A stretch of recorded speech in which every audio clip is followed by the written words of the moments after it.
Hello from yet another chilly day in London.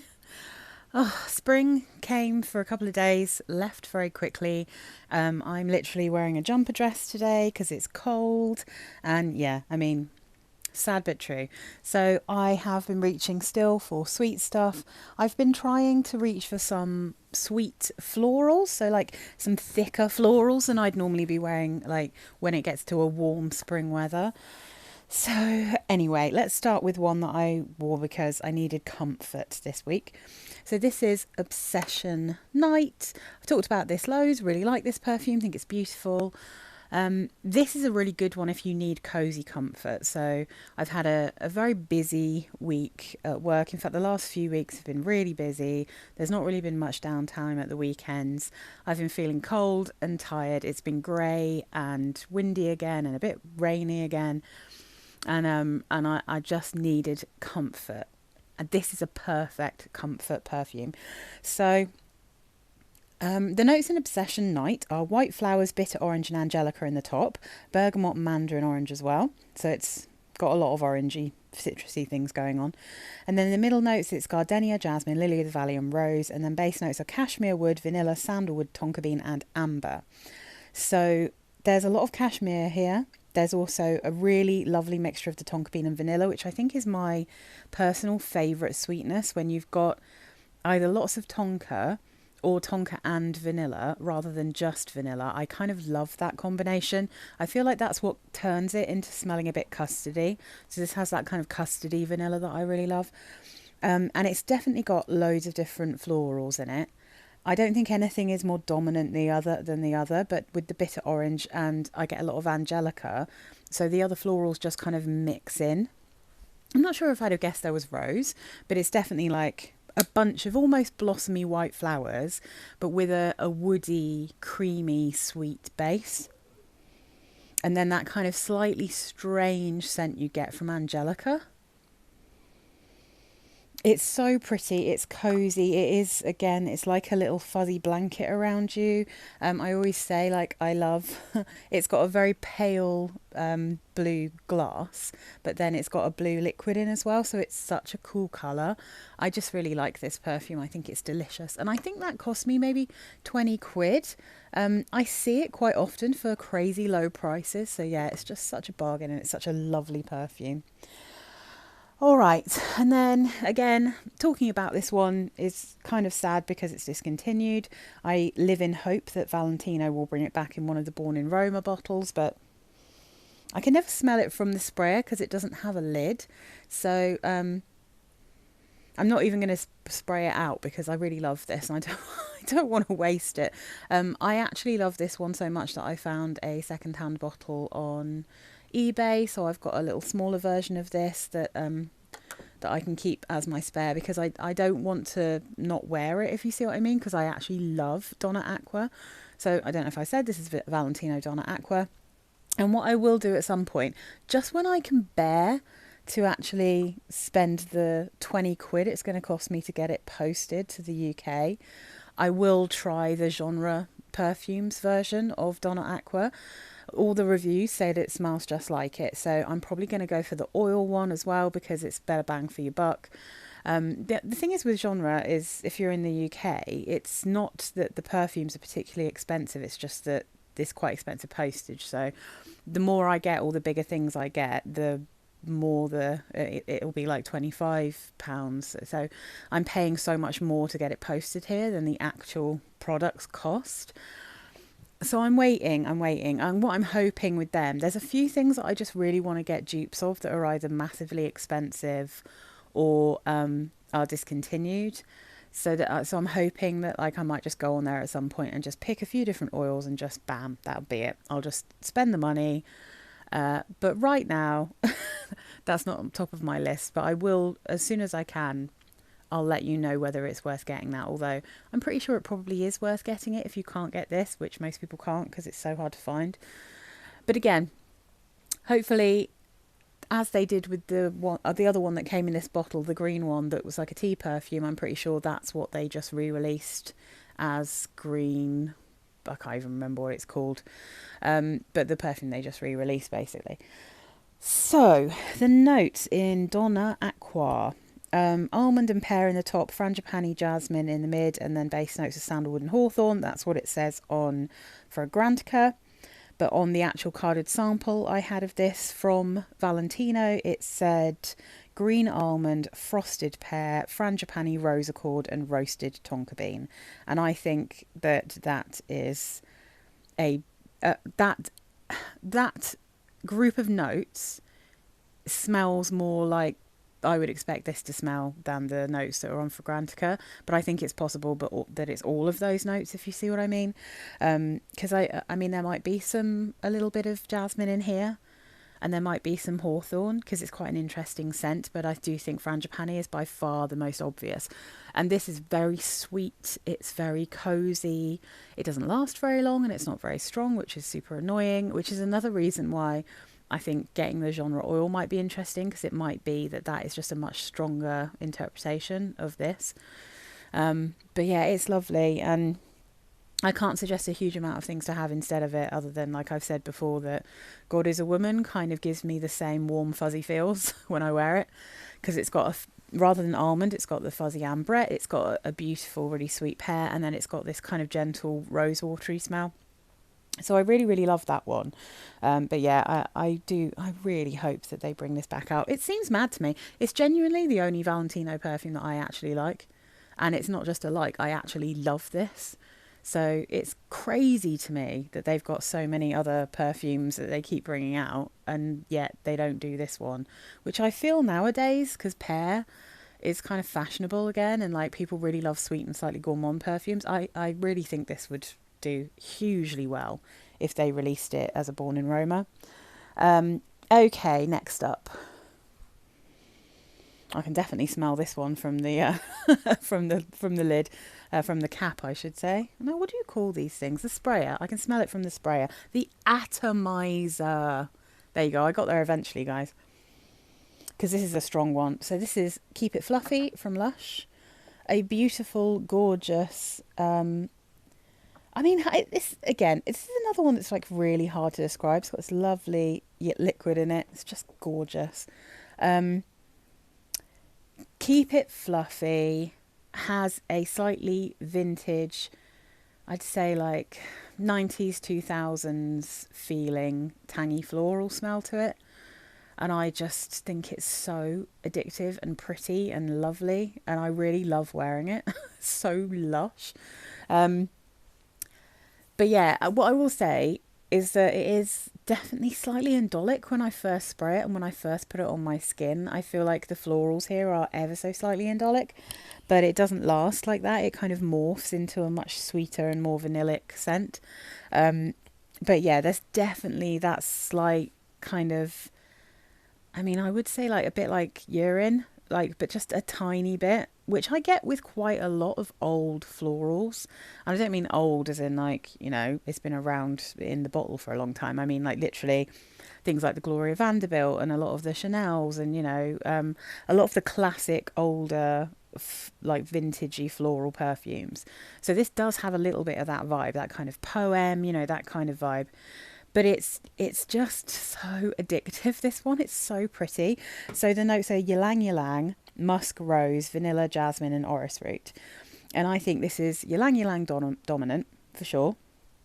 And it's quite musky, but not like mega musky, because it also has a very, very tangy, jammy rose in it. And it is a bit like the rose jam rose mixed with like that delicious, slightly banana-y ylang ylang. And then you've got a gorgeous vanilla in here. I don't get tons of jasmine, and I do wonder if jasmine is what I'm smelling in the top, because sometimes the jasmine in Lush perfumes can be a little bit urinal to me at first. But this has just such a creamy, lovely vanilla. I do think there's probably tonka bean in this as well. That's often the case. What does it say? Oh no, oh, it's vanilla absolute. Maybe not then. They often have a mix of the two. Oh yes, it's got lemongrass oil in it. I don't know why it doesn't say that on. I mean, it's kind of a big deal. It's quite. It's probably why it's so tangy. It's why that rose It's smelling really tangy and like, I don't really know how to explain this other than to say it's just lovely. I also think it's not quite in the same realm as something like Cashmere. Well, no, maybe it is. A little bit in that same feel as Ylang in Gold. That kind of yummy, slightly tangy, delicious Ylang Ylang. But this one definitely feels a little bit more vintage. I just think it's so pretty, this perfume. I love it. Anyway, I've been going on about it for too long, so let's go to the next one. Oh, this little guy. I wore this last weekend because I just fancied smelling like a rose and peach soap. So this is just a tiny little, this is J-Lo, and it's Love at First Glow. I think when I was talking about this last, I called it Love at First Sight because I mean, that just kind of rolls off the tongue. I've just got this little 30ml. I've actually worn this quite a few times, but it's weird because it's not like it's strong because it's relatively subtle. I mean, it's not I don't find any of the glows I've tried to be like weak, if you see what I mean. This one actually lasts on me for ages, but it's not like as bombastic as Miami Glow or the like. Well, actually, the original Glow, the new bottle I just got isn't too strong either. But I think the old school bottles of Glow are like super strong. They last forever. This really did last on me all day. I don't know that I even needed to top up this one. I think it literally, I might have sprayed something on in the evening, but I reckon that I could smell this on me, on my skin and my clothes for at least 8 hours, but it's quite subtle. So perfect for around the house, you know, it's like not too strong, probably really nice in warmer weather as well. So this one, it's peach, neroli and bergamot in the top. The middle notes are rose, freesia, jasmine in the mid, and then the base is musk, woodsy notes and vanilla. And you definitely get a very watery, clean, not like sickly peach. You definitely can smell that there's rose in here, but I think the freesia, jasmine, neroli is just giving it that super like bar soapy smell, along with the really quite thick musk that's in here.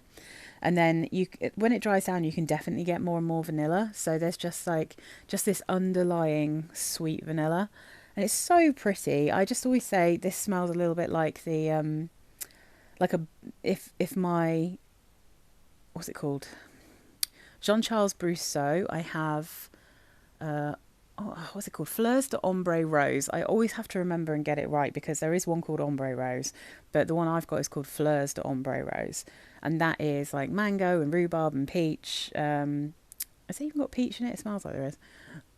It's got all those kind of notes, and then it's a rose perfume.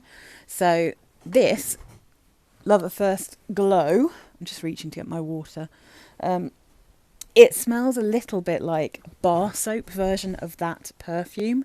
So if you can imagine you got like a set of the Jean-Charles Brousseau one and you got a soap with it, this is what it would smell like. That's what I think anyway.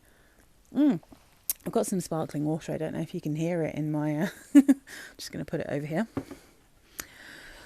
So then... Oh yeah, okay. I haven't done like a full hardcore wear of this. Like I haven't done a full day's wear of it. But I got it from eBay. I've wanted to try this for a really, really long time. I absolutely love this bottle, and that, to be fair, is definitely, as a collector, part of what I was interested in. But this is one that Sarah Mays talks about, well, she has talked about it occasionally, and she has compared it to Burberry London in the kind of feel of it. And I can sort of see the relation there. There's definitely a same slightly vintage feeling floral. So this is Lalique. Look at that bottle. I mean, what a glorious, glorious bottle. So pretty. Ugh. Right. So this one. I am trying to work out how I feel about Lalique by Lalique.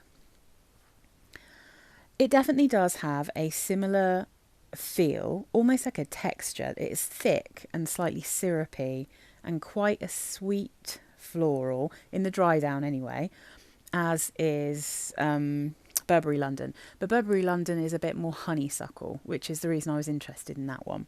This one I think is much more jasmine. And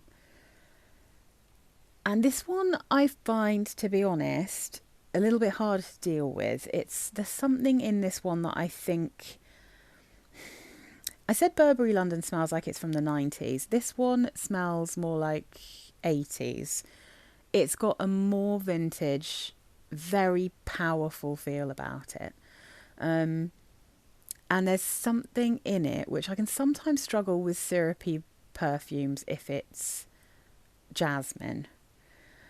Which is why I was worried about Burberry London, but happily I feel like the jasmine's not stronger than the honeysuckle in that one. Whereas this one, and if I give you the notes, it's got jasmine, iris, rose and cloves in the top. The middle notes are pear, blackberry and cassis, and the base notes are sandalwood, white musk and vanilla. This genuinely is a very pretty perfume, but I find it slightly sickly and slightly uncomfortable when I've had it on my skin. When I sprayed it on paper, I was like, oh no. This smells sharp and a bit screechy and definitely headache inducing. And then when I tried it on my skin, which is definitely the way to go about this one, it smells more like the juice in this actually looks. Like it smells like this rich, kind of slightly thick, slightly syrupy floral. But it's definitely quite fruity. It's got a decent amount of blackberry in this. It's not that I don't like it, and I haven't quite decided what I'm going to do about it yet. I don't know if I'm going to keep it or not, because I don't know whether this is just something that I have to wear in a certain climate. There's definitely something lovely about it. I mean, I think realistically, with the amount of perfumes I've got in my collection, I probably don't need one that I feel like I need to keep trying and working on if it just doesn't really call to me.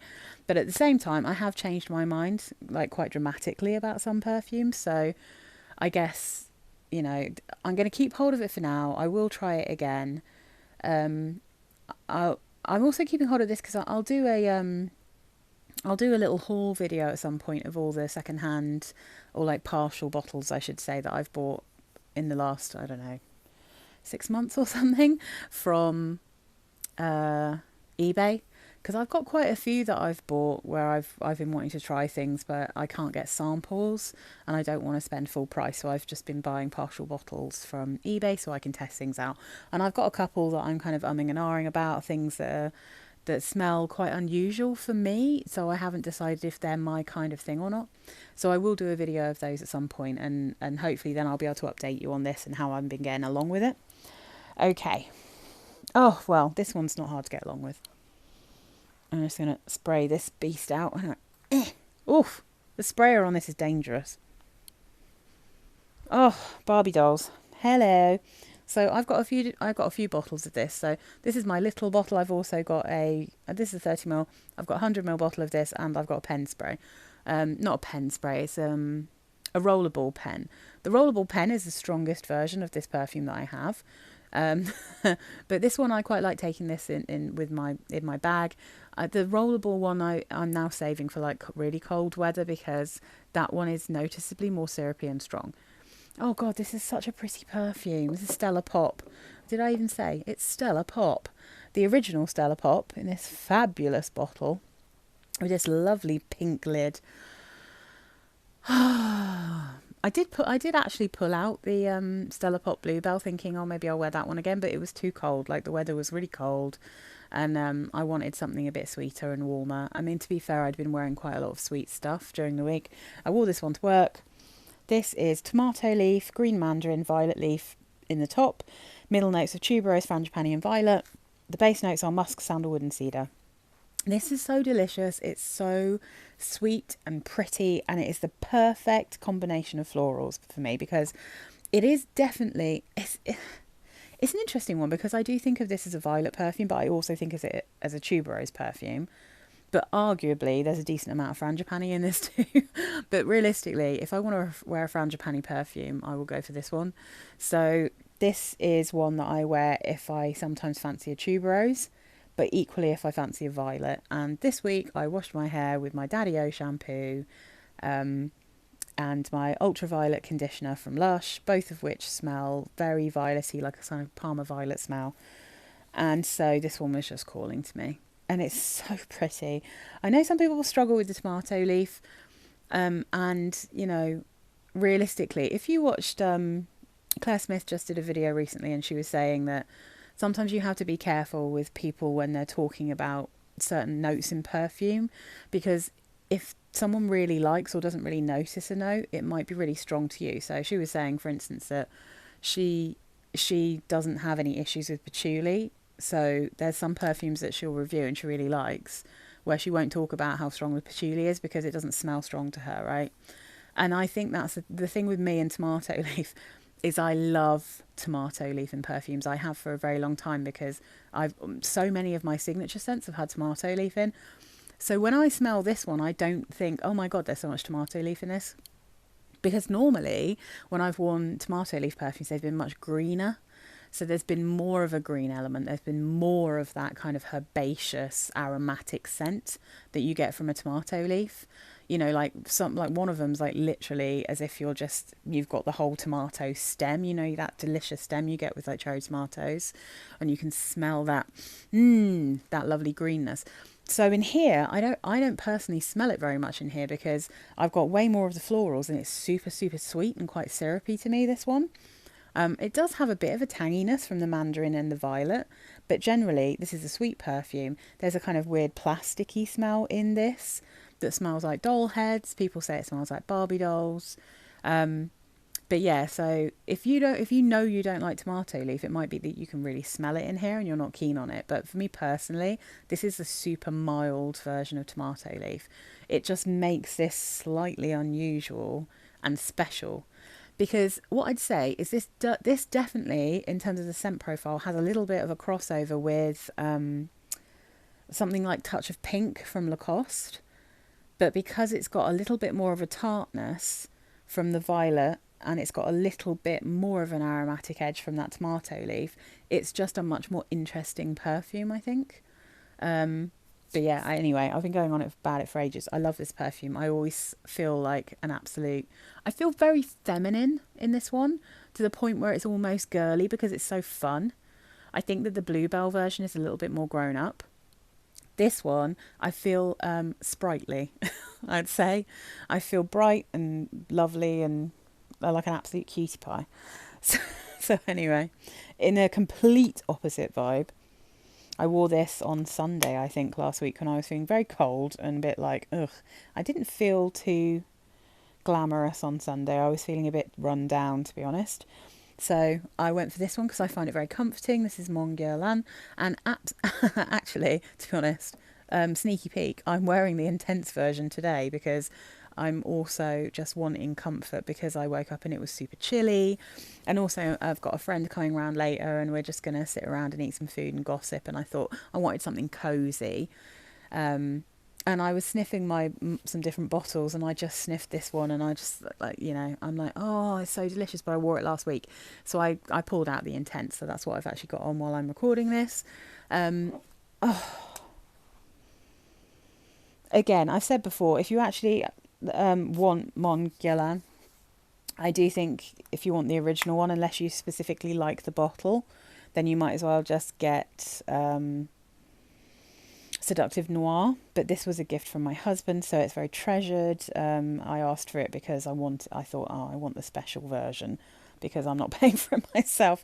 But I did buy the Intense version for myself, to be fair. God, this is... And the other thing is, it's easy to spray over the top of the Intense. Like, you can so easily mix them together. Like, so I can top up with this one if I want, because I've only got 30ml of the Intense, but I've got 50 of this. It's so flipping pretty, and I'm so obsessed with lavender at the moment. I'm going to do a lavender video. There was one thing I was waiting to arrive that I'd ordered, because I've been watching it for so long on Latino, and then it went into the sale. And it's arrived and I was like, right, now I can do my lavender video. So the notes in Mon Guerlain are lavender, bergamot in the top. You definitely get a kind of fruitiness going on here, which is interesting because it doesn't really smell like bergamot to me. If you told me there was pear or something like that in here, I'd totally believe you. And especially because the Sparkling Bouquet version is pear. So yeah. There's definitely a fruitiness in this one. It's particularly obvious in this one, the fruit. So anyway, lavender, bergamot in the top, middle, iris, jasmine, sambac and rose, base notes, Tahitian vanilla, coumarin, Australian sandalwood, licorice, benzoin and patchouli. I don't get loads of patchouli in this. I think there's maybe a bit more in the intense version, but as someone who genuinely doesn't like patchouli in most perfumes, it doesn't bother me. Like, I don't get lots of it here. What I get is licorice, which I love. Benzoin, I think, is one of the things making this kind of warm, cozy, and almost smell a bit more warm, spicy. There's definitely, I'd say, in this one, an equal mix of vanilla and coumarin. I don't get too much jasmine, sambac, just a bit. As soon as whenever I've tried the other versions of Mon Guerlain that have more jasmine in, I don't like them. I think they smell like cleaning products. I just can't get along with the Guerlain jasmine, or their jasmine sambac anyway. But a beautiful lavender. I think the iris is helping this be a bit powdery, but it's also kind of creamy because it's got that kind of custardy mix of coumarin and vanilla. I'm just obsessed with this. I absolutely love this. I love the intense version, and I love my chill out, which smells a bit like this from Oriflame. I wear that one to bed all the time, and that is actually one I will have to try and find another bottle of, because I'll be bereft when I finish that. And I absolutely love the Guess Seductive Noir as well. So as I've said before, when I run out of this one, the chances are I'll just get Guess Seductive Noir for this, and then if I run out of the intense version of Mon Guerlain, then I'll buy another bottle of that actual intense one. Not the longest lasting, but it's so delicious. It's the best thing for, like, when you need comfort. It's just so pretty. Oh yeah, okay. And then, oh my goodness, I forget, you see. I wore this one to work, and it's so pretty. It's really pretty. I've actually worn a couple of things this week where I've genuinely thought to myself, if I smelt someone wearing this, I would actually chase them down. I'd either walk behind them and really enjoy how they smell, or I would actually go up and ask them what they were wearing. I actually asked someone this week, and I'll talk to you about that another time. I need to get a sample set so I can actually talk to you about it properly. So this is Paul Smith Woman, and this is the extreme version. That's how you know it's got this bit on the side. Paul Smith Extreme for women. This is so pretty. And it's an interesting one, because this is one of those strange situations where, for me personally, the way that people talk about this on Fragrantica and the way that the notes have been voted for don't match up with how I smell this perfume. So I think some of the notes that kind of scared me off this for a while, even though I realised, especially when I actually got the little miniature before I bought the full bottle, my friend wore this one. I couldn't really remember whether she wore the extreme or the original, but as soon as I smelled this, I was like, this is the one that she used to wear. So I'm very fond of it, but it's, to me, a very musky freesia perfume. I actually could have put this, to be honest, in my, and I can't remember if I did or not, but this should have been in my musky perfume videos. It may be fruity, but mainly floral, I think. Yeah, it's a bit flowery. It's so lovely. So anyway, let me just give you the notes, because so the top notes here are green tea, blackcurrant, bergamot, mandarin orange. Middle notes are cassia, freesia, musk, and lily of the valley. And I feel that's why it's so musky, because that musk isn't even in the base; it's right in the mid. And then the base notes are cedar, sandalwood, vetiver, patchouli, and amber. Now, in the votes here, the patchouli is voted as being really high. The cedar's voted as being really high. The blackcurrant's voted as being really high. But this is a freesia. This is a musky freesia to me. A kind of, and the blackcurrant is giving the freesia a sweeter, fruitier feel. It's quite syrupy. But this is the kind of freesia that I love, and that is why I think I just was wearing this thinking I would chase myself down. I would walk behind myself wearing this, because it has a real spring blossomy freesia smell, which I think is beautiful. So my general feeling about this is that it's quite floral to me. It's got a beautiful floral note, and it's very freesia forward. I don't get Lily of the Valley particularly at all here. I'm not sure where the sweetness is coming from, but it's very sweet. And I do get cedar, but it's not like woody. It's got this kind of soft, smooth, powdery. Not powdery. It's not even really powdery, because it's like, because the tea is keeping it kind of watery, like, if that makes sense. So it's called Extreme, but that's because the original woman is incredibly transparent. It's like a really nice freshie, you know. But this is way sweeter. It's thicker, but it lasts on me for ages because it just lasts as a beautiful kind of slightly fruity floral musk. And it's the kind of musk in this one that you get in Cerruti 1881 and Oxygen and some of the Lanvin perfumes, that delicious bar soapy thick musk. But this is really nicely balanced out by the fact that it has that almost aquatic tea, like that watery tea note. Beautiful green tea, a lovely sweet blackcurrant, but the freesia is super strong here, and that is what I love about this. So yeah, I mean, yeah, I think people just I don't really see anyone talking about this. I know there's a lot of people who don't like it, but like I said, this is definitely one of those occasions where the way I'm smelling it is so different, I think, to how other people are smelling it. Or maybe it's just that people have sprayed it, smelt it, and haven't put it on their skin and haven't let it dry down, because this becomes more beautiful. I feel like if you can get the vetiver, patchouli and cedar really strongly, you get that in the beginning, you know, you get that when you first spray it, and then it cools down, it calms down, and it's this fantastic musky freesia with a little bit of green tea and blackcurrant. I just think it's delicious as perfume. But yeah, I think I might be in the minority, which seems insane to me, but you know, each their own. Okay, I'm going to try and position this so you can actually see. Is that going to be annoying? Anyway, you can kind of see what it says. Paul Smith Extreme. Now then, that's everything I wore this week. I didn't test loads of stuff this week, but I did receive 2 little testers because I think I've put it up to come up on Wednesday. I did a Latino haul, and it's the first like proper haul all from one place that I've done in ages. So I thought I better make a haul video quick smart, partly because, to be honest, I'm returning some of those perfumes. I hadn't realised that you can return perfumes once they've been opened to Latino, but now I know that. They have my loyalty forever, because obviously if you're not taking the mick, you know, you can't like wear half the perfume or decant it or anything, but like if you test it and you're like, no, then they will allow you to send it back, which is, I think, what you can do in America, but you can't really do that in the UK normally. So super chuffed about that. So I did the haul video super quickly, right? That'll be up on Wednesday.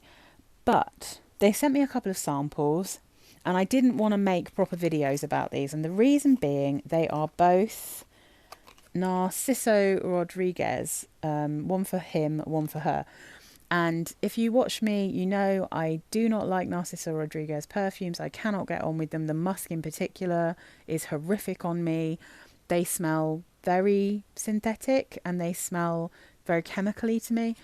So there's no point in me making a dedicated little video, because it will just be people watching it who really like Narciso Rodriguez, and they don't need to know what I think about this. But for my lovely viewers, so the men's one, I didn't even give this to my husband to smell, because he just did that video for me. You know, he's probably like done with smelling stuff for a while.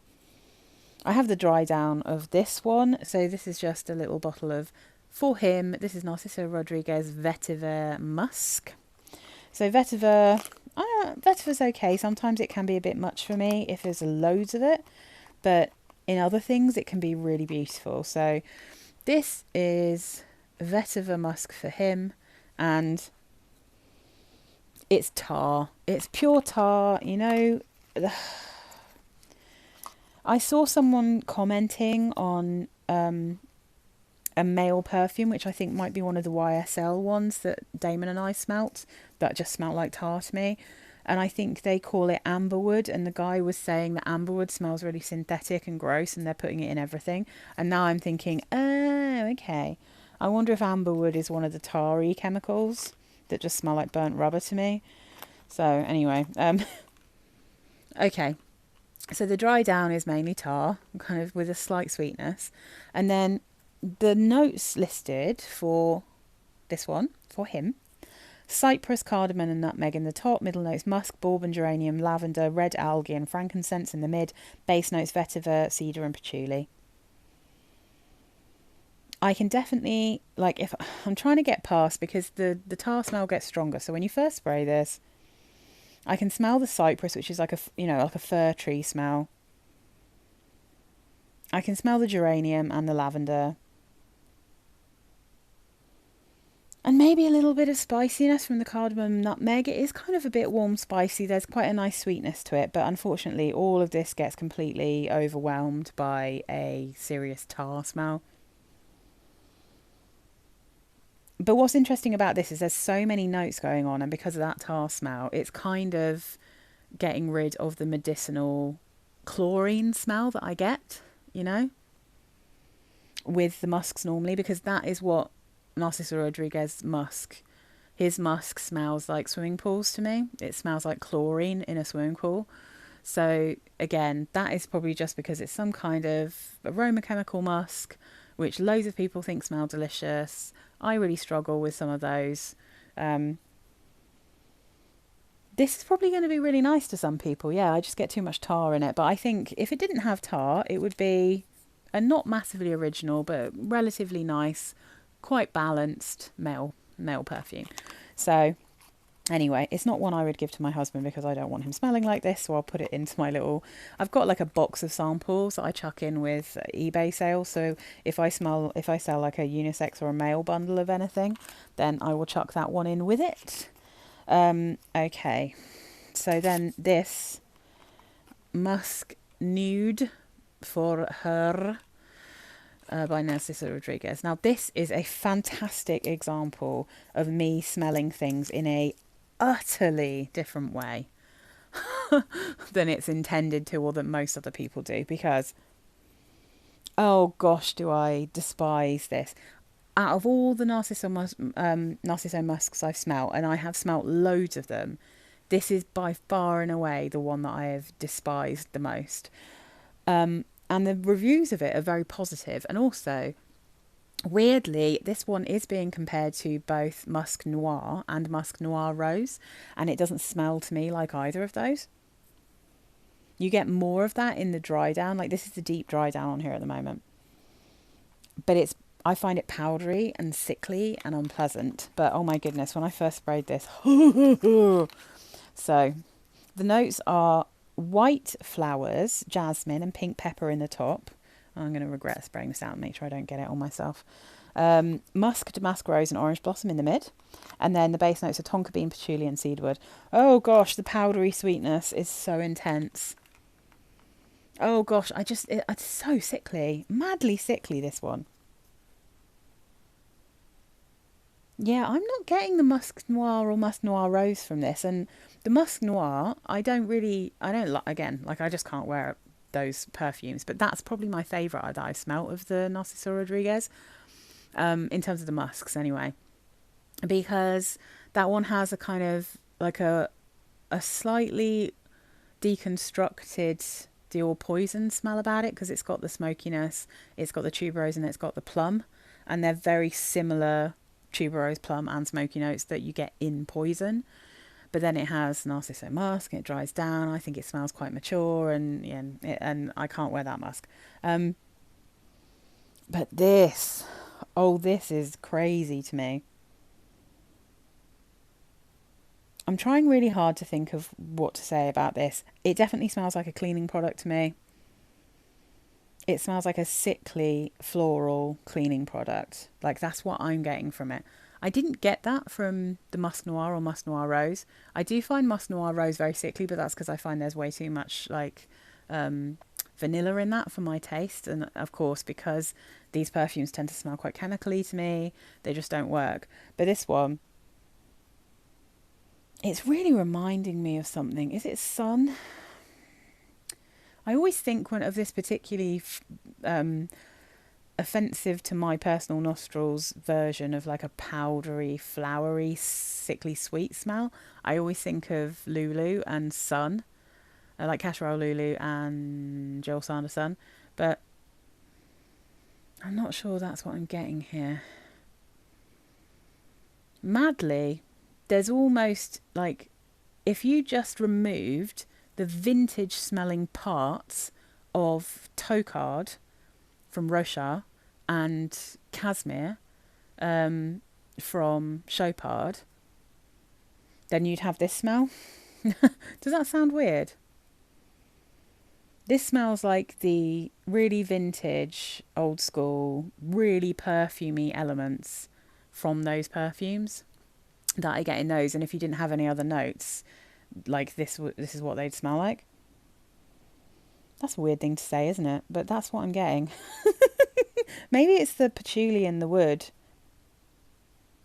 Yeah, again, sickly and chemically, I can't get on board with it. But I know that people are really loving this. So, like I said, I clearly have a strange nose because I smelled this in a different way to most people on Fragrantica. I'm smelling this very differently.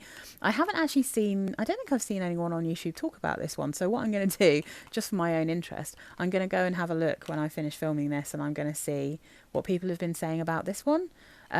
Just out of interest to see if anyone else is finding it weird the way that I am, but yeah, I mean, I'm super fussy about, and I'll tell you what, the bag that they sent these in, which is this, that's where those are going, so I don't have to smell them anymore, because I really, really don't like them. I'm sorry to all you people who like Narciso Rodriguez. It's exactly the same with like Acqua, Montal, what are they called? Oh, actually, to be honest, most Middle Eastern brands, there's just certain aroma chemicals that they always use that I just cannot cope with. And unfortunately for Narciso Rodriguez musk, it does seem to be their actual musks, because the one that's called All of Me, I could get along with that one. I didn't particularly like the perfume, like I didn't think it was particularly interesting, but it didn't like go weird on me, and it didn't smell like chemicals, and that's because it has a completely different musk in it, I believe, which is why no one else liked it really, but I thought it was much better than the normal ones.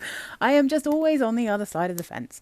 Anyway, guys, tell me if any of you have a Lalique by Lalique, because I'm really interested to know like how it works for you, if there's a good season to wear it, that kind of thing, because I do think it's definitely potentially a very lovely perfume. It might just be that it's not my style, it's maybe just not my kind of vibe, but I do think it's very pretty. And if you like vintage florals, this is your girl. I mean, you can get this for really affordable prices. For big bottles, it's gorgeous in colour. It lasts forever, and it's quite strong. So yeah, I mean, it's a really good value perfume if you like a vintage floral, if you like a sweet, syrupy vintage floral. I hope you all have a lovely week. I hope you had a lovely week beforehand. I hope that we get some sunshine soon, and if you haven't already subscribed to me and you like to listen to me waffle on, or if you think you have a similar nose to me, then please do consider subscribing to my channel. It makes a massive difference, and I will be back with another one of these next Sunday. Bye guys.